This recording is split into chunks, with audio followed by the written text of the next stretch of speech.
کل ہمیشہ کی طرح اس نے کہا یہ فون پر،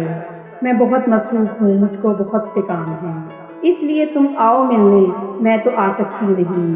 ہر روایت توڑ کے اس بار میں نے کہہ دیا، تم جو مصروف ہو تو میں بھی بہت مصروف ہوں، تم جو مشہور ہو تو میں بھی بہت معروف ہوں، تم اگر غمگین ہو تو میں بھی بہت رنجور ہوں، تم تھکن سے چور ہو تو میں بھی تھکن سے چور ہوں، جانے من ہے وقت میرا بھی بہت قیمتی، کچھ پرانے دوستوں نے ملنے آنا ہے ابھی، میں بھی اب فارغ نہیں، مجھ کو بھی لاکھوں کام ہیں، ورنہ کہنے کو تو سب لمحے تمہارے نام ہیں،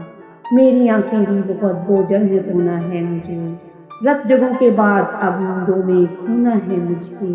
میں لہو اپنی اناؤں کا بہا سکتا نہیں، تم نہیں آتی تو ملنے میں بھی آ سکتا نہیں۔ اس کو یہ کہہ کے میں نے رسیور رکھ دیا اور پھر اپنی انا کے پاؤں پہ سر رکھ دیا۔